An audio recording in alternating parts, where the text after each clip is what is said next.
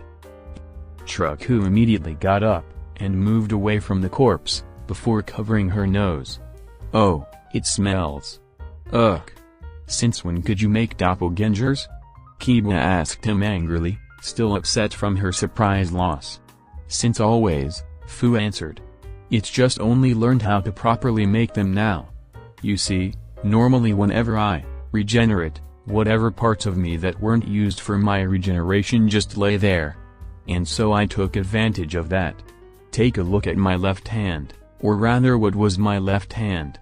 The two of them looked and saw that the left hand on Fu's former body had its pinky missing. For a few seconds, they just looked at it in confusion, before their eyes widened. "Don't tell me, you ripped off your own pinky finger and regrew your body from that?" Kiba looked up at him in shock. "How?" "Well, you see, I figured something out. I am completely unaffected by the destruction of my brain." "Why is that?" "You'd think I'd need that to think and stuff." Fu started explaining. "But if you destroy my brain, it's just as harmful to me as taking off a finger. What's more, if you destroy it entirely, I'm still conscious. And if you take me apart, I can choose what part of me I grow back from. So I came to the conclusion that every part of my body is a brain in some way. Meaning if I choose to, I can grow back my body from a ripped-off finger, even if the rest of me is fine. Because that finger is just as much me as the rest of my body. That's just... Wow," Shraku said, still shocked at this revelation. "So do you cut off your finger and the rest of you goes limp?" "Pretty much," Fu said, as Kyozai finished crawling up the tree back towards him, and re-entered his body. "And since that body has a brain and organs, Kyozai can use it just fine, at least for a little while. Very clever little guys, but it's time for the game to end, so if you would come back so we can give you your awards," Mina told them. Fu, Kiba, and Shraku were all standing on a podium with everyone watching around them. With of course Fu standing on the highest one, Shraku on the second highest, and Kiba on the lowest one. In shared second place, we have Shraku and Kiba. Mina announced as Shoji came in, holding 2 medals and a trophy. Shoji came in and placed the 2 second-place medals on both Kiba and Shraku, who didn't look very pleased about it but kept quiet. And first place goes to everyone's favorite corpse. Fu. Mina announced, getting a round of applause. Shoji awarded Fu the trophy, and he held it high into the air. "I would like to thank Kyozai for, well, the obvious. And I would like to thank Kiba and Shraku for taking out Ken so early, that way this strategy could actually work. Because that would not have worked on Ken. TCH. Ken frowned, wishing he'd lasted longer. Alright, everyone. Now it's time to fill up," Mina said, as the doors to the house opened up. Sato, Izuku, Momo, Fuku, Kyaku, Inko, and Yonda all came out pushing carts that were covered with all sorts of foods. "Oh, that smells amazing," Taru said, in a voice that could only make you imagine how hungry she looks.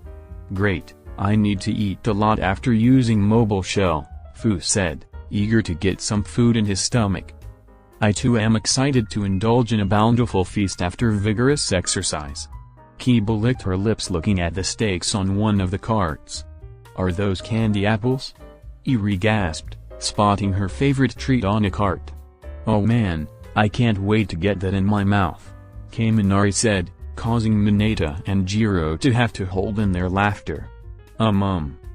We made all of this for you guys so I hope you like it." Fuku stuttered. "We've all been working hard to make sure this would a meal you'd never forget," Sato announced. "So please dig in," Izuku said with a smile. And so they descended, like a swarm of locusts, onto the food carts. In the chaos, Fuku managed to slip out with 2 plates of food and headed toward the bleachers. And under there, sitting away from everyone else, was Mew, where he'd been the whole time. "I brought the food," Fuku said, handing a plate to Mew, who eagerly accepted it. "Thank you," Mew said, before digging in. Fuka watched him eat for a few seconds, and gave a sigh of relief when she saw him enjoying her food. She then looked back at everyone else, enjoying the food she and the cooking team had worked hard to make. It had been a stressful task at first, working with all those people. However, Fuka had come to realize that if she focused, and let herself enjoy her work, then she could get over that, and eventually, she did. And now, she's glad she did chip in. Seeing people appreciate her cooking, did wonders for her self-esteem. After taking in the sight, she dug in as well, letting herself relax, and enjoy the fruits of her labor. Chapter 114, Field Day Part 3.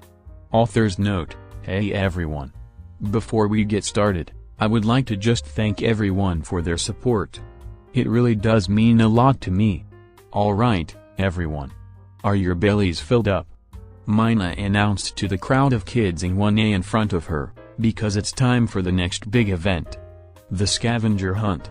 Mina gestured to 4 differently colored eggs beside her, 1 white, 1 bronze, 1 silver, and 1 platinum. A ton of these eggs have been put in different locations, all around the forest in every place you could imagine.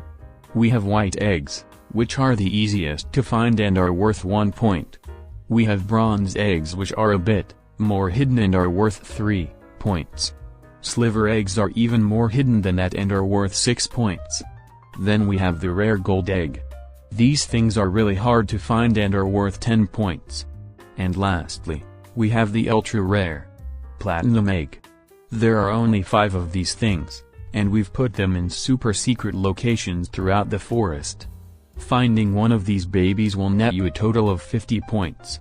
Already, some of the more competitive kids, namely Ken, Kiba, and Fu, were thinking up plans. Now for the rules. Mina continued. First off, when you find an egg, you must put it in your basket. Once an egg is inside another person's basket, you can't steal it. Attacking them is also a no-go. But if they find it first, but haven't put it in the basket, you are allowed to steal it. If your basket is full, then you'll need to come back here and empty it out. One last thing. You all have 2 hours to find these eggs. Now as for the contestants. It's gonna be all kids this time. And we're doing it in pairs. That's right, this is gonna be a team effort. Now as for the teams. First, we have Fu and K. Let's do our best, Fu, K said, raising her hand up for a high five, which Fu promptly gave her, then Sanson and Yonda. Mina went on. Sanson gave Yonda a big thumbs up. We have Lady K and Eri. Mina continued. Don't worry, dear sister. I will lead us to victory, Kiba said, putting her arm around Eri. I'll try my best, Eri responded, giving her a determined look. Ken and Izuku, Mina called. Ready to win? Ken asked his partner cockily. Izuku shrugged. Nara and Kota. Mina went on. I'll do what I can, Kota told her. That's all I can ask, Nara reassured him. And lastly, we have Shraku and Kyaku. Mina finished. Let's do it, little sister, Shraku said, patting Kyaku on the head. Alrighty then. Before we begin, first we'll be handing out these handy-dandy earpieces, Mina said, as Shoji came forward and handed a set of earpieces out to all the contestants. These will let you communicate with your partner, no matter where you two might be. All the pairs to the earpieces, except for Ken and Izuku, as neither of them thought it would be particularly useful, and everyone took a basket. Alrighty then, will all contestants line up at the edge of the forest? Mina instructed. All 12 participants lined up, right outside the forest. Hey, Ken whispered to Izuku, as he fiddled with his omnitrix. I have a plan. We're going to go our separate ways, and I need you to collect as many bronze and silver eggs as you can. Don't worry about the white eggs, Sis is gonna snatch those all up very quickly. Just focus on looking for whatever silver and bronze eggs you can. I doubt you'll find a gold egg, but if you do, grab those too. Got it? Izuku nodded. Meanwhile, Yonda was whispering something to Sanson. Alrighty then. Ready. Set. Go. Mina said. Nara and Ken slammed down on their Omnitrixes. Ken transforming into Wild Mutt, and Nara into Accelerate. But at the same time, Sanson moved back towards Mina and picked up the display eggs, before putting them in her basket. And that's 70 points for us. Yonda smirked. What? You can't do that. Kiba objected. Those eggs were just for display. They don't count. Truku added. Actually they do. Fu corrected. Mina never said that they didn't count, and isn't the best place to hide something, right in plain sight? That's right, little guy. Mina confirmed. All those eggs counted just as much as the ones in the forest. That means Sanson and Yonda now have a 70-point lead. Curses. Kiba said, before grabbing Eri and putting her on her back. Eri, post-haste. With that, they charged into the forest, along with every pair except for Sanson, Yonda, Ken, and Izuku. As Yonda and Sanson were heading into the forest, Ken jumped in front of them, and quickly sniffed her basket, before immediately running off in the other direction.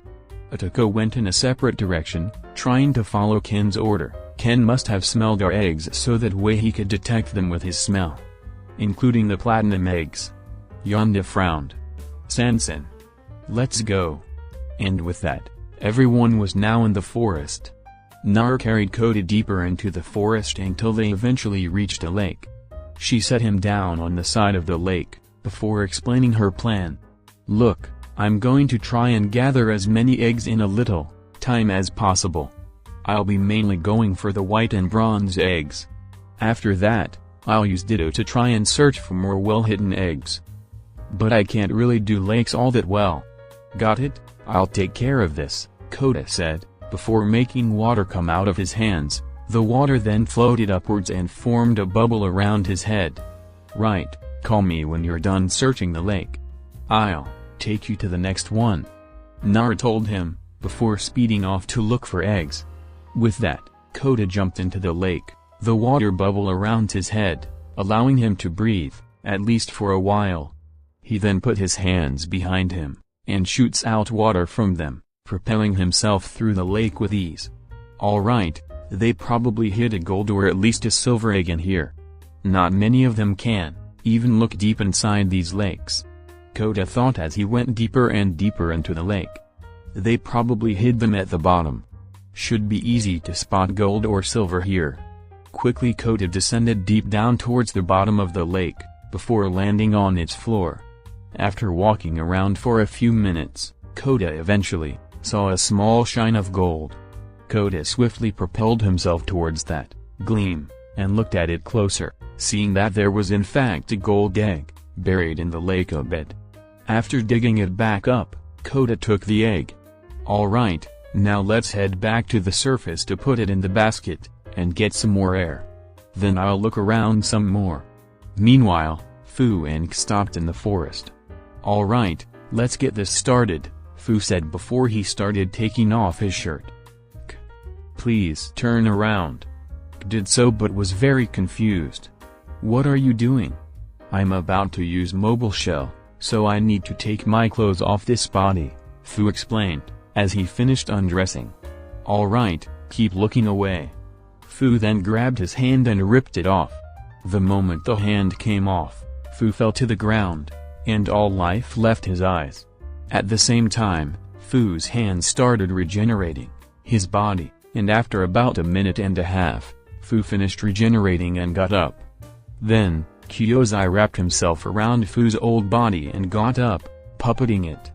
Fu then gave him his basket, and his earpiece, and Kyozai immediately headed off.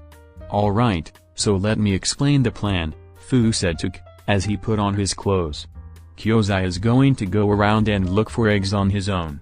But he's not smart enough to look for any of the golden or platinum eggs. Right now we should focus on getting as many white, bronze, and silver eggs. After an hour we'll meet up at the starting point to dump our eggs, and then me and Kyozai will bond again.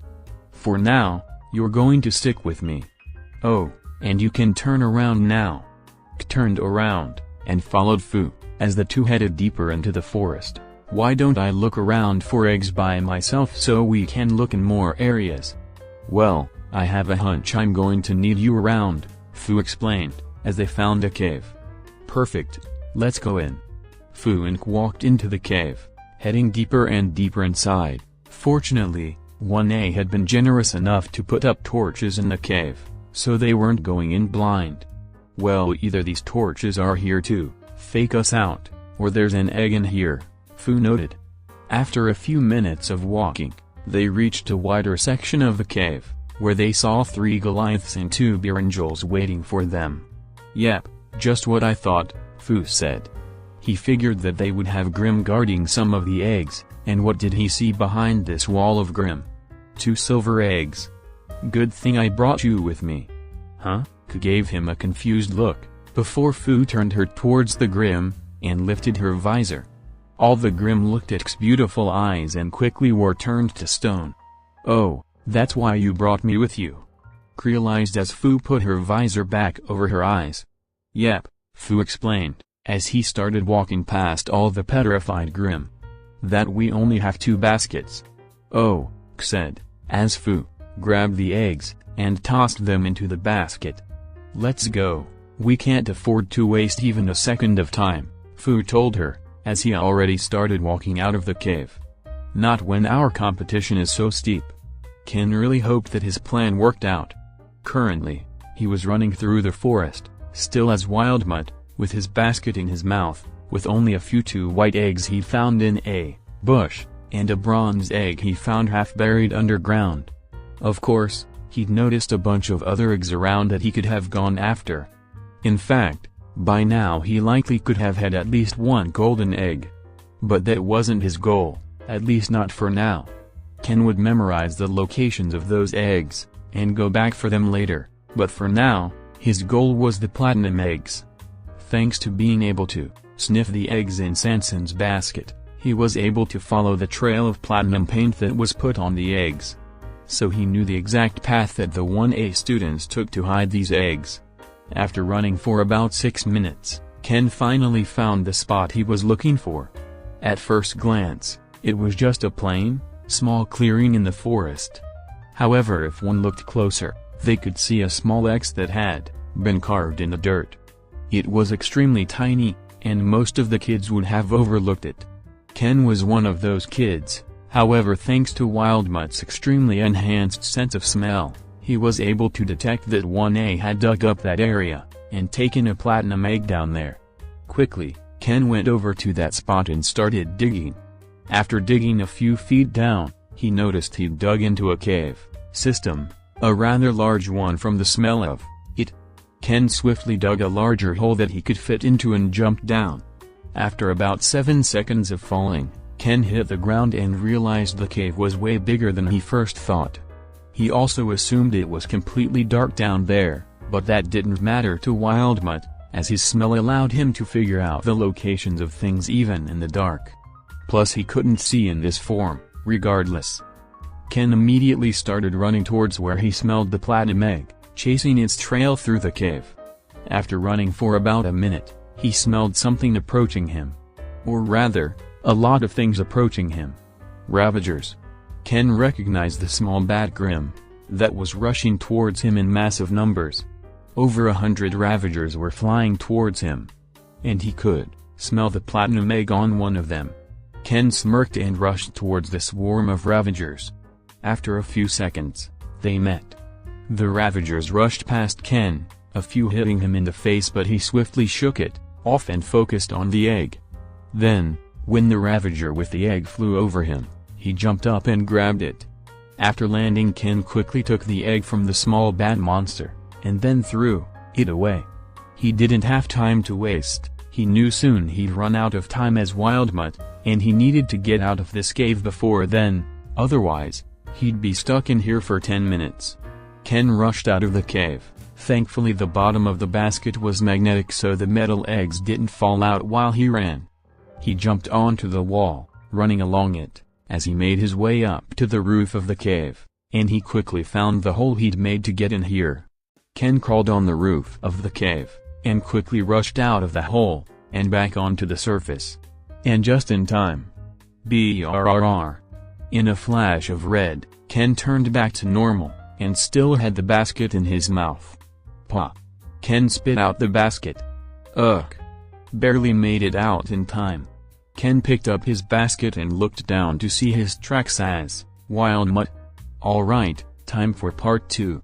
While Ken waited for his Omnitrix to recharge, he'd follow his tracks, and go back for the eggs he had detected as wild mutt.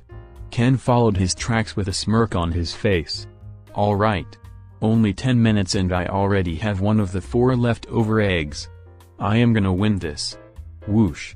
Nara sped through the forest as quickly as she could, stopping at every tree, bush, and rock.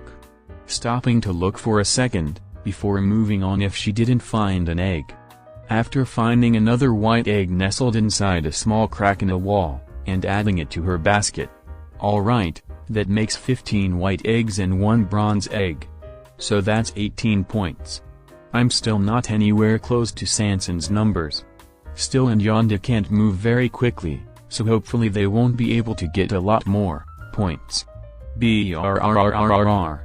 Nara's eyes widened, as she looked down at her Omnitrix, and saw it was flashing red. Brrrr. In a flash of red, Nara was returned to her human form. She sighed and looked down at her basket. Alright. Just need to wait, and then I can do some searching as Ditto. Hopefully, Kodo found some eggs in that lake. Smash. Meanwhile, Kira just finished smashing apart a massive boulder and found a golden egg hidden inside it. Wow. How did you find that one? Eri asked her, as Kiba pulled the egg from the rock and into her basket. I noticed that part of the rock had been melted on top, and so I figured something about this boulder was suspicious, Kira explained. So I punched it to see what would happen. I suppose Mina must have melted a hole into this rock, and hid the egg here. A clever idea, but I am far more clever. Samson and Yonda still have more points than us, Eri said, looking down at their baskets. They'd collected a golden egg, a silver egg, and 3 white eggs. For now, dear sister. But don't fret.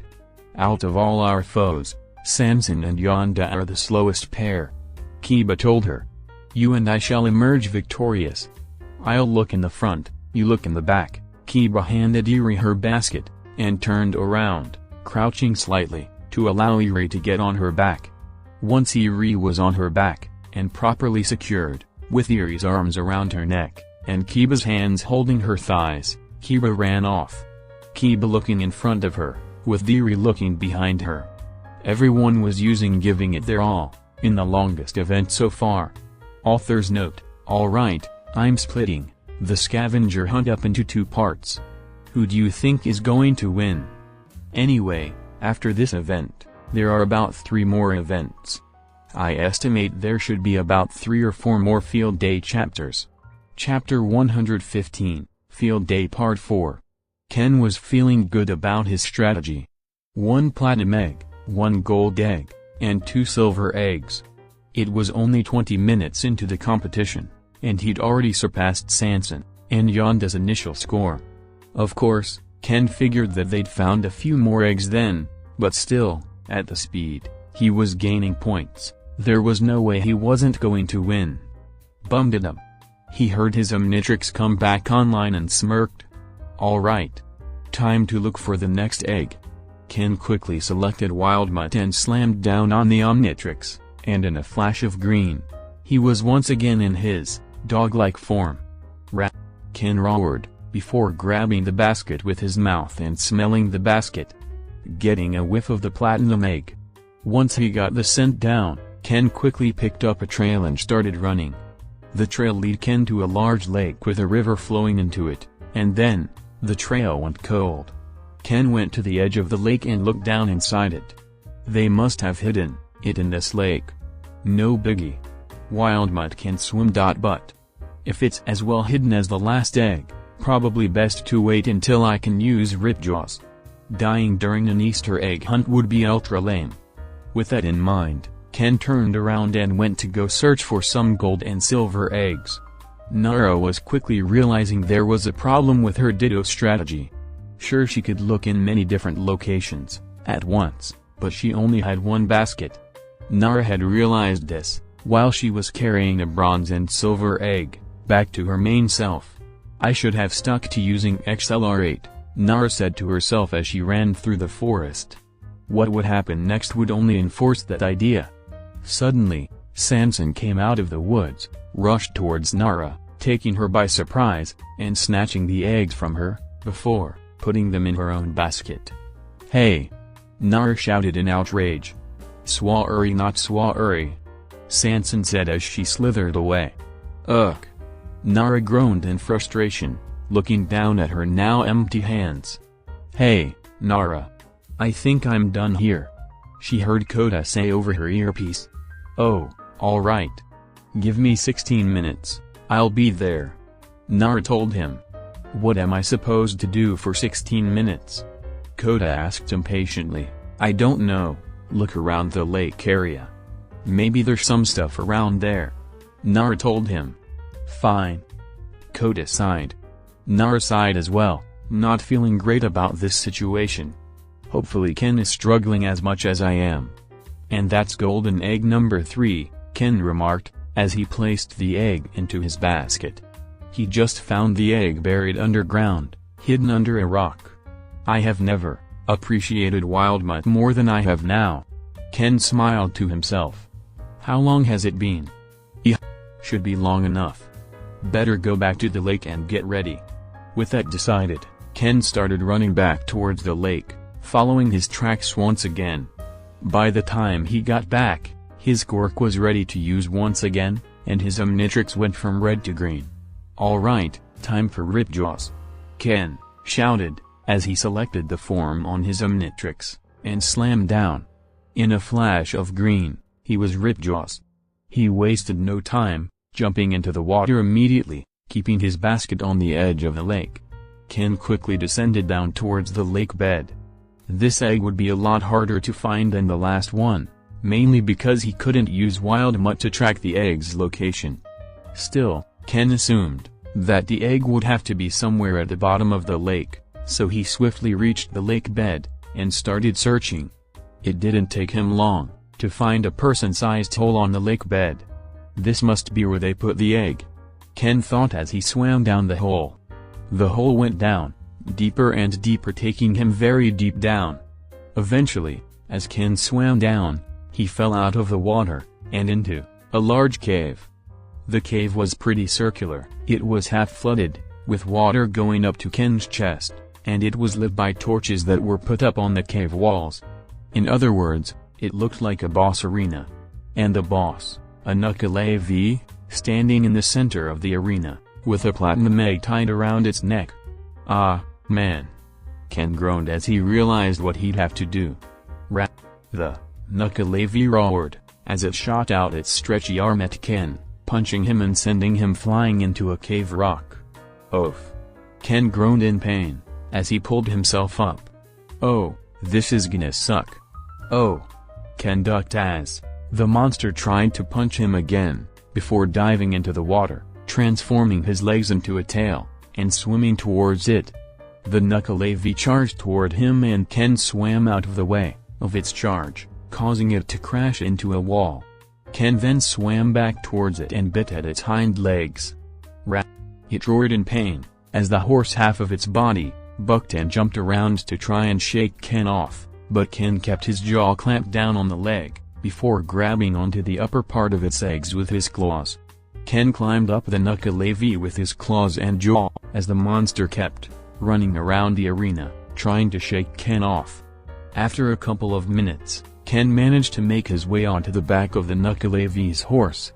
The Nuka-Levi spun its upper half backward, facing Ken. As the Nuka-Levi raised its arms to attack Ken, Ken leaped forward and grabbed the egg that was around his neck, snatching it with his mouth. "Gotcha!" Ken thought as he landed in the water and immediately started swimming away from the Nuka-Levi. "Now I just need to get out of here." Ken started swimming towards the waterfall that led to the small cavern that got him here. However, the Nuka-Levi was in pursuit, charging toward him. With the monster on his tail, Ken had one option: and he leapt at the waterfall, jumping high into the air, and using his claws to stick himself to the wall. With Ken stuck to the wall above, the Nuka-Levi ran right into the wall, shaking the whole cavern. While Ken clung to the wall a bit tighter, as the cavern shook. "I need to get out of here." Ken crawled up the wall and made it into the small cavern, where he proceeded to swim up through it, towards the lake. After a bit more frantic swimming, Ken made it out of the hole, and into the lake. "Phew. I made it," Ken thought. Brrr. Uh-oh. Ken thought as he saw his Omnitrix start to flash red. Brrr. Ken started swimming upwards, towards the surface. Brrr.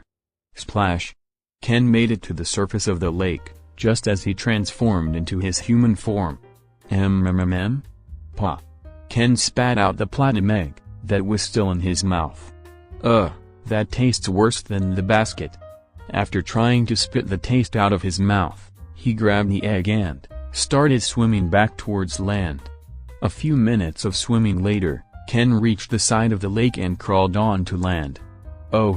Ken groaned, as he crawled to his basket, and put the egg inside. "I think I'm gonna lie down," Ken said, as he rolled over and laid down on the dirt. Kyozai felt very mixed about this mobile shell technique.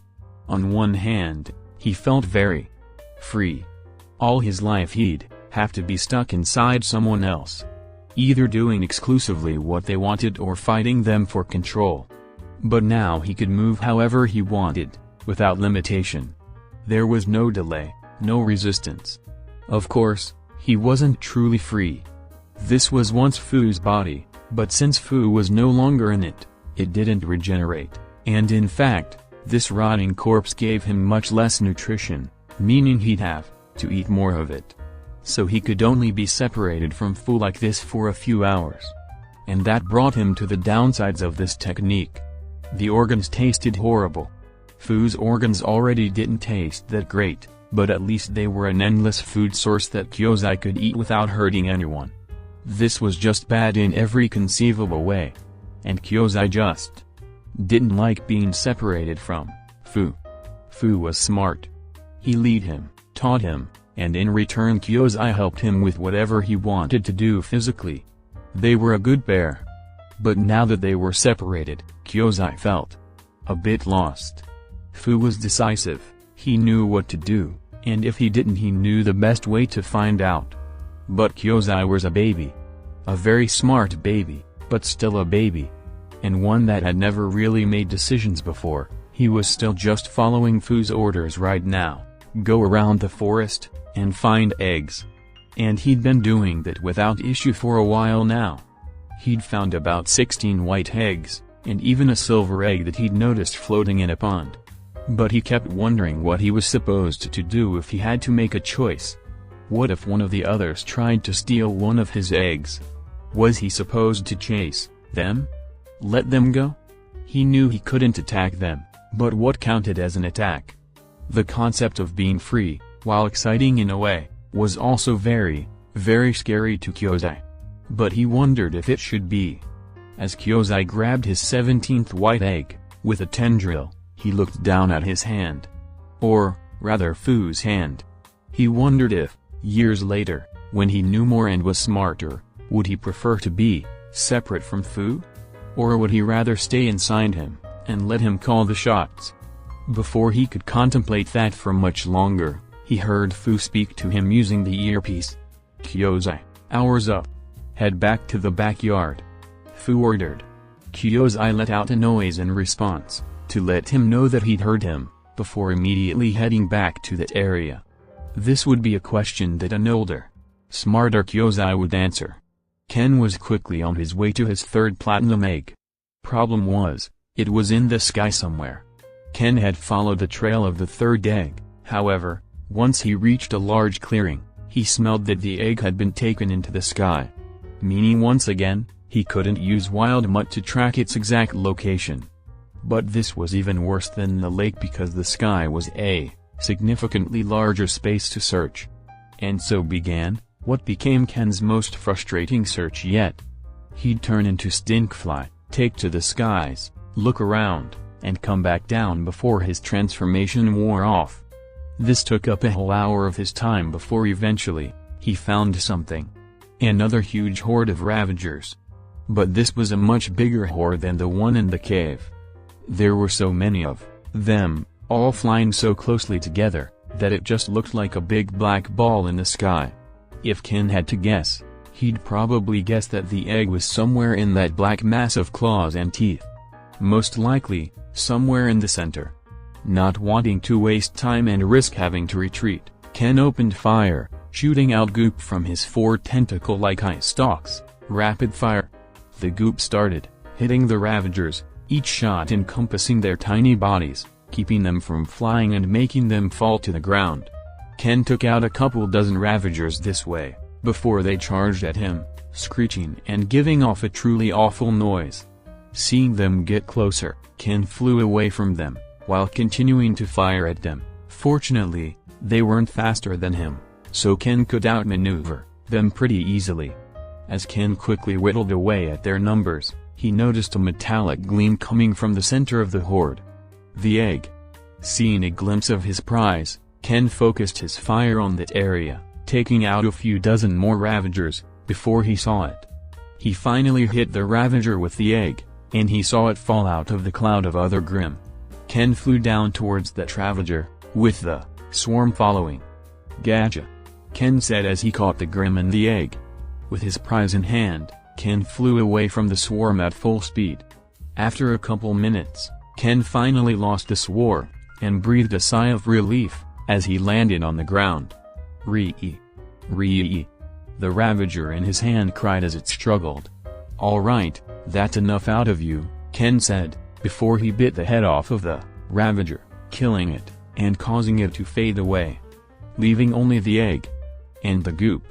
In response, Ken popped the egg into his mouth, and swished it around for a few seconds, before spitting it back up, goop-free. "Gonna have to wash that," Ken said, as he plopped it into the basket. "I better win after all this. Wonder how Izuku's doing." Izuku was slightly disappointed with his egg count. Very slightly. Altogether, Izuku had collected 15 white eggs, 2 bronze eggs, and 1 silver egg. Considering the contest would be coming to an end soon, that wasn't a very impressive number. Still, Izuku didn't really care about winning. This was more of a fun exercise for him. Most of his disappointment came from not wanting to weigh Ken down. But there really wasn't much he could do. He'd just try his best and hope that was enough. "Do you think we'll win?" Kyaku asked her partner, as they collected their 5th golden egg. "I'd like to hope so," Shraku said, watching a spider come up to her. Their strategy was simple. Shraku was to commune with the spiders in the forest, and they would tell her where the eggs were. They'd found quite a few eggs this way, but not as many as you'd think. "I'm honestly feeling a bit popped out," Kyaku admitted. "All this walking is a bit much for me." "Well then let's take a break," Shraku suggested. "What? Shouldn't we not waste any time?" Kyaku asked. "This whole event is for fun. If you're exhausted, then you're not having fun," Shraku pointed out, before taking a seat on the ground. "Now come, let's gaze at the clouds." With time running out, Ken was frantically running towards the location of the last platinum egg, as wild mutt. It wasn't hard to find once Ken started getting even relatively close to it. Because the last egg was located at the top of an absolutely massive ice mountain. Courtesy of Todoroki. How did I not notice this before? Ken wondered to himself, as he stared up at the mountain that looked like a giant ice spear, piercing the sky. Well, better start climbing, not much time left. Ken approached the base of the mountain, dug his claws into the ice, and started climbing up the mountain, as quick as he could. It took him 7 whole minutes of climbing, to see the top. And there, at the very tip of the mountain, was the platinum egg. Ken grinned, as he quickly approached the top, moving closer and closer to the top. And as he reached the summit smash, Kibble burst out of the mountain, causing the summit to explode, as she grabbed the egg. Rat! Ken screamed in fear, as Kiba bursting out of the mountain, caused him to go flying away from the mountain, and now he was falling towards the ground. And to make things worse, brrrrrr. In a flash of red, Ken turned back into his normal form and was now plummeting miles towards the ground. Ken screamed as he fell towards the ground, seemingly to his death, only to be snapped up by a grim griffin that had been standing by to save anyone who fell off. Oh! Ken gave a massive sigh of relief. He'd be disappointed he lost the egg if he wasn't too glad about not dying. "Alright, everyone," Mina announced using drones, "time is up. Everyone comes back, let's count the eggs." After about half an hour, all the kids finally made it back to the backyard, and they all dumped their eggs in their team's basket. "You got 3 platinum eggs?" Nara shouted in shock, looking at Ken and Izuku's basket. "Hey, Ken laughed, taking the moment to gloat. "Yep. Wild Mutt's nose has never been more useful. Let me find all 4 of them. And I would have gotten the last one if Kiba hadn't come out of nowhere and swiped it, almost killing me in the process." Kiba rolled her eyes, as if Caretaker would challenge us to climb a mountain and not have something in place to save us should we fall? "And I didn't even know you were there in the first place." "Alright everyone, time to count the eggs," Mina said. After a small counting period, it was time to announce the results. "Alrighty then. Time to announce the results," Mina shouted. All the participants were lined up in front of her, looking at her with anticipation. "And the winners are Ken and Izuku," Mina announced. "Yes," Ken shouted at the top of his lungs. Feelings of relief, joy, and exuberance filled him in massive quantities, making him feel lighter than air. "We did it. It worked. My plan worked. Ha ha ha." Yes. Almost everyone else was not feeling that same, with feelings of disappointment going all around. "Curses." Kiba pouted before looking to Eri. "My apologies, little sister, it appears I did lead us to victory." "It's okay." Eri managed a slight smile, grabbing Kiba's hands to try and comfort her. "We did our best, and you looked really cool climbing that mountain." "I'm sorry I slowed you down." Kyaku apologized to her partner. "You might have won if it wasn't for me." "Nonsense.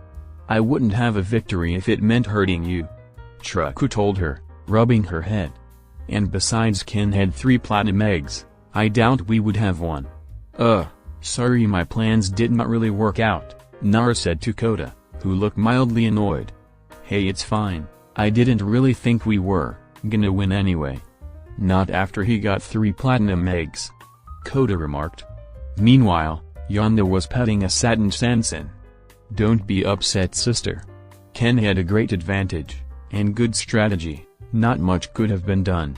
We tried our best, and that's what matters. I'm sure we can beat him in the next competition." Kyozai felt a profound sense of disappointment, and he felt Fu reassure him mentally. On the other hand, seemed unaffected and was giving Ken a round of applause. "Good work, Ken and Izuku. Congratulations." Shoji came over, and gave them both a trophy, awarding them for their victory. Ken held his trophy up proudly, while Izuku just went the flow. "Don't worry, kids.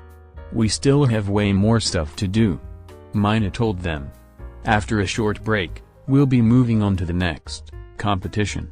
Plus Ultra." Author's note: just want to explain 2 things.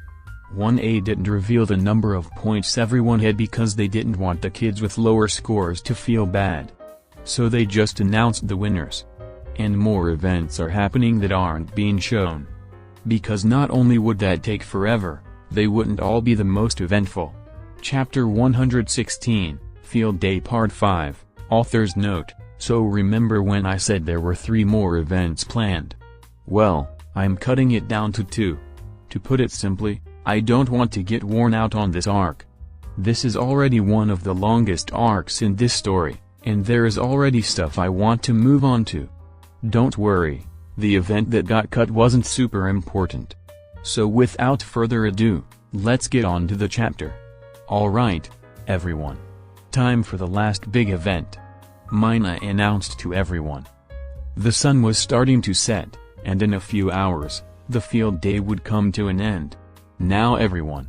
It's time for the ultimate race, Mina said, before gesturing over to the starting line she'd set up. At the starting line were 5 contestants. Ida, Okuko, Shuraku, Kiba, and Nara, all looking ready and rearing to go. The rules are simple: stay within the track, and don't attack any of the other racers, Mina explained. So without further ado, racers, ready. Nara slammed down on her Omnitrix and turned into XLR8. Set. Mina continued. Full cowling, 15%. Okuko said, activating one for all. Go. Mina shouted. Vroom. Immediately, all the racers began running, going through the first part of the racecourse. A large open stretch of land, that lead into the forest. Nara had a head start, with Kiba behind her, Ida behind her, and Okuko and Shuraku behind him. For a few seconds, it looked like Nara was gonna get a large head start. Kaboom. Until she ran right over a mine. Nara shouted as the mine blew her back, sending her flying onto her side. Oh you. And Nara's hit the first obstacle. The minefield. Mina announced over the loudspeaker. Try and keep from getting blown up, okay guys? Ha. As if mines would stop me. Kiba shouted as she jumped up high into the air, jumping over half the field, before landing in the middle of it. Kaboom. Ahaha. Kiba said as she jumped out of the smoke cloud that came from the explosion, completely unfazed by it. Such weak explosions can touch the Queen of Eternal Darkness. As Kiba was jumping over the minefield, Nara had gotten back up, and Ida was also approaching the minefield. Darn it. I'll just have to try and move around the mines, Nara thought, looking down at the field for buried mines, before maneuvering around them, as quickly but cautiously as she could, with Ida doing the same. Now Okuko and Shuraku approached the minefield, and both of them already had a strategy in mind. Okuko jumped up, touching herself and taking away her gravity, allowing herself to float over the minefield, quickly moving past Nara and Ida who had to maneuver around the mines. Meanwhile, Shuraku just jumped up as much as she could, before turning around midair and shooting a web at one of the trees in the distance, before pulling herself over to those trees on her web line, and rushing past Ida, Nara, and Okuko as she did so. Back with Kiba, she had made it into the forest and had big lead on everyone else. She kept running straight, until a tree got in her way, and then she swerved to the right. Then she stepped on something, tripped, and fell on her face. Pa! Kiba grunted as she got a mouthful of grass. What the heck? She tried getting up, only to find that her foot was stuck on something. One of Minata's balls. Looks like Lady K has gotten to the second part of the course, Mina announced. The sticky forest. We've scattered a bunch of sticky traps around the forest, so be careful. Ugh. Kiba groaned as she began to try and pull the ball off her foot. Meanwhile, Shuraku had reached the forest, and clung to a tree, before jumping to the next one, going from tree to tree and avoiding the ground, which was covered in patches of Minata's balls. Looks like Shuraku's going the high route. But let's see if she can avoid the obstacles we placed up there, Mina commented. As Shuraku jumped to the next tree, she noticed a tape trap up ahead, lines of tape wrapped around 2 trees that would keep her from going forward. She looked around for another route, only to find a lot more tape traps around her, and some of the trees also had patches of Minata's balls on them. While Shuraku was looking for a way forward, Okuko made it into the forest and was running through it as fast as she could, while scanning for Minata's balls. She made it to a tape trap and jumped over it. However, she realized that in itself was a trap, as she found herself about to land on some of Minata's balls. Okuko touched herself, stopping herself in the air before she touched the balls, gliding over them, before returning herself to normal gravity, and continuing to run through the forest. Meanwhile, Kiba had finally gotten that ball off of her and continued to run forward.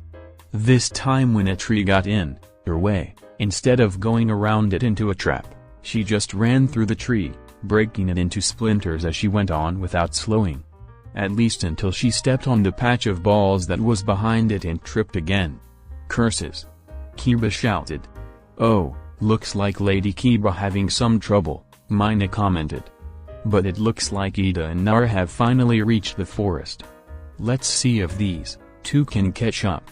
Man, never thought I'd be telling Ida to catch up. The landmines were quite the impediment to my speed dash though," Ida shouted as he started running through the forest, with Nara in front of him, as the two moved at a fast, but not super fast speed, through the forest, cautiously avoiding the obstacles in the forest. Meanwhile, Shraku had found her way forward, jumping around from the bases of the trees, sometimes moving to the ground every time some tape or balls got in her way, swiftly moving through the forest. "Alright, it looks like Shraku is taking the lead with some masterful footwork. All 6 of them," Mina commented. "Okako is going a bit slower, that 0G quirk of hers letting her get past a lot of the traps, but Kiba's on her tail. She's finally getting the groove of avoiding the traps. Nara and Ida are gaining slowly. Looks like the traps aren't slowing them down as much as the mines did. Let's see how things play out, as Shraku is approaching the next obstacle." Shraku jumped out of the forest, and to the entrance of a giant maze, with 4 different entrances. "Welcome to the Great Maze. Try and get through it as fast as you can. But remember, you have to stay on the track. Which doesn't include going over the maze," Mina reminded the contestants. Shraku frowned and she was about to run into the maze, but then she stopped, as an idea came to her. And so she stood to the side and waited. "Looks like Shraku's not going in yet. Wonder what she's thinking?" Mina asked.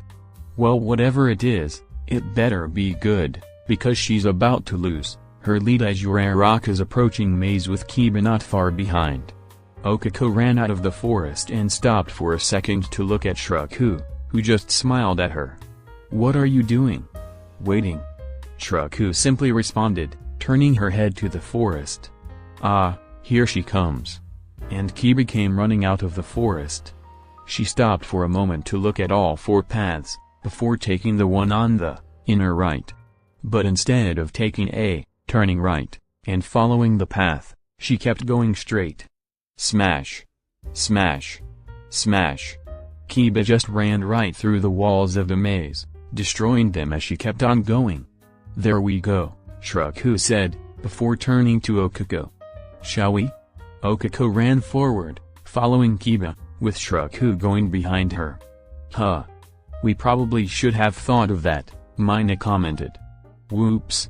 However, as Shraku passed one of the walls Kiba destroyed, she then proceeded to stop and web it up, meaning that the path was no longer usable to Nara or Ida.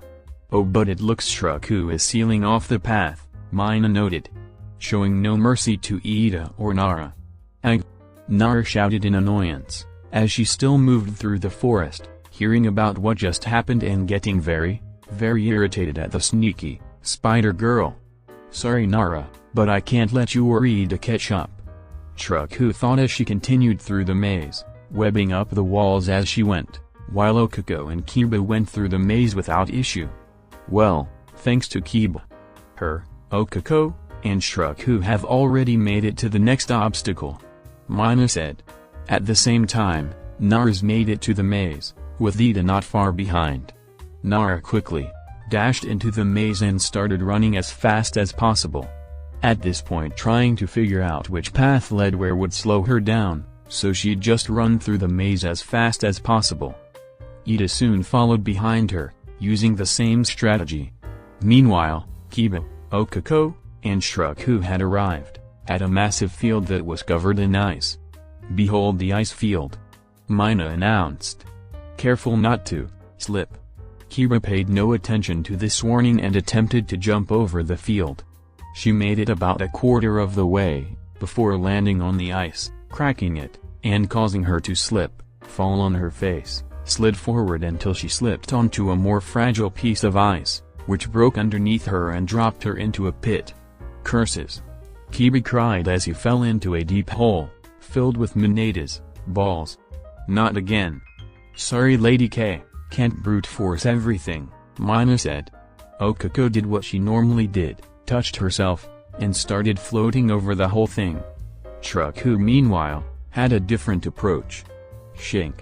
She stabbed one of her long pointy legs into the ice, and stuck to it, getting a firm footing on the ice, before moving onto it, doing the same thing with each leg as she moved, making it impossible for her to slip. Half a minute later, Nara finished getting through the maze and looked at a long stretch of ice in front of her. If she tried just running over it, she'd end up in a hole, like Kiba. So she thought about it for a few seconds, and then came up with an idea. Nara then began to run in a circle. Oh, looks like Nara has a plan. Mina commented. It'd better work, because Shuraku and Okako are already almost past the ice field. Shuraku's in first place, and gaining a pretty big lead. Wonder what'll happen when Lady K climbed out of the hole? You'll find out right now. Kiba cried as she jumped out of the hole, with one of Mineta's balls attached to each foot. She landed on the ice, and the two balls stuck to the icy ground, keeping her from slipping. Kiba then started moving forward, using the balls to keep footing. Ahaha. Your attempts to trap me have only made me stronger. Behold my endless tenacity. Lady K has found her way. Fantastic, my lady. Mina commented. And it looks like Ida is approaching the ice. Ida had finally ran through the maze, and approached the ice, stopping before he stepped foot on it. After looking around, he sees Nara still running in circles, at this point moving so fast she was just an unseeable blur. I see. Ida said, realizing what Nara was doing, before coming up with his own strategy. Vroom. Ida crouched down and started revving his engines, getting ready to go as fast as he could. Recipro burst. Whoosh. Ida then ran across the ice at max speed, using the ice to make him move even faster as he sped through the icy field. He ran over a pitfall, but by the time the ice crumbled, Ida was already past it. He was moving so quickly that none of the pits could catch him in time. Vroom. And then, Nara suddenly slingshotted herself across the field, using the momentum she had built up to do the same thing Ida did, and run across the field so fast none of the pitfalls could trap her. Whoa, Ida and Nara have gone from dead last to first and gaining a massive lead. Mina shouted in excitement. Nara rushed past Ida, as both of them ran past the other contestants, leaving them in the dust, as both of them soon cleared the ice field, and moved on to the path towards the next obstacle. I knew something like this would happen. Shuraku frowned, as she crawled off the ice field and ran after Ida and Nara. Hopefully, the next obstacle slows them down a bit more. Alright, Nara and Ida have already made it to the next obstacle, the Lake of Pain. Mina announced dramatically. Nara and Ida made it to a huge lake that was filled with mines, as well as 3 sea-feelongs waiting for them to arrive. The two went full speed, running on top of the water, trying to get through the lake. Thankfully, the mines here were larger and more spaced out, meaning that the two of them had an easier time running around them.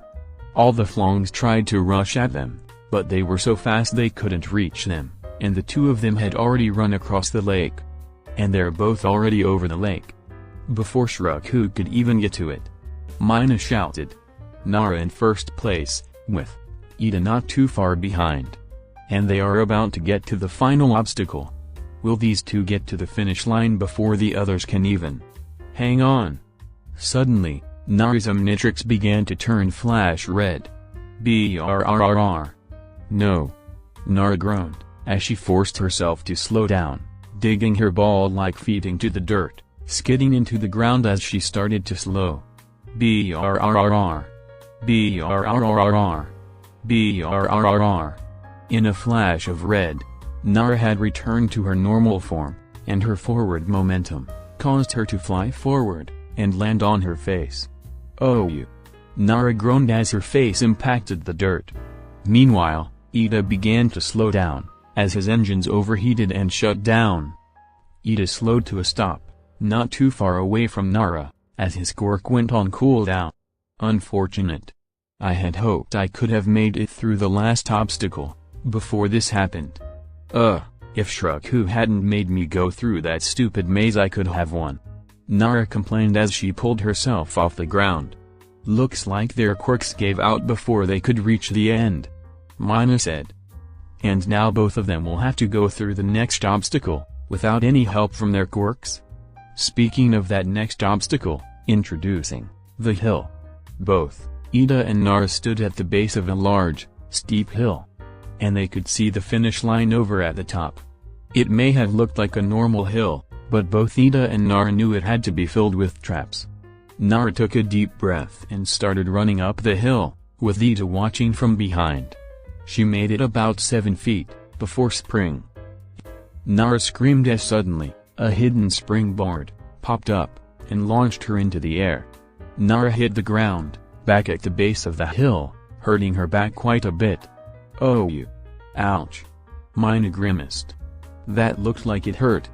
Be careful, this hill will have you going back down to the bottom over, and over again. With traps invisible to the naked eye. Are you okay? Ida asked Nara, giving her a hand and helping her off the ground. I'll be fine, Nara reassured him. Looks like Shraku's at the lake. And Okako and Kiba have gotten to the end of the icy path. Mina announced. Back at the lake, Shraku had reached the edge and was thinking about how she could get over this. One of the Feelongs noticed her, and let out a roar, getting the attention of the other two, causing all three of them to start swimming towards her. Shraku quickly got an idea, and jumped up towards them, before turning midair, and firing a web at them. The web line hit the forehead of the one in the center, and Shraku pulled herself towards it. She landed on its forehead, and immediately, it started trying to shake her off, wagging its head around to try and throw her, but Shraku stuck to its head, waiting for just the right moment. Then, when it flicked its head upwards, Shraku jumped at the same time, sending her flying high up into the sky. From there, Shraku shot a web line at a tree on the other end of the lake and started reeling herself towards it. Looks like Shraku flew over that lake in no time. Mina commented. I wonder how your Araka and Lady K are gonna deal with it though? While Shraku was landing at the end of the lake, Okako and Kiba approached the other side. Kiba without hesitation jumped into the lake, and started swimming, with Okako following behind her, doing the exact same thing. Looks like these two are gonna be the only ones to actually go into the lake. Mina said. Let's see how well they do. The two easily swam around the mines, but the real problem came as the Feelongs approached. One rushed Kiba and tried to headbutt her. Its options were limited as Yami had given them strict commands on what kind of attacks they could and couldn't use, but Kiba swam down and dodged it. That Feelong turned, and dived after her, pursuing her under the water. Kiba kept swimming forward as the Feelong chased her, and then the other Feelong comes in, and cuts off her path, standing in her way.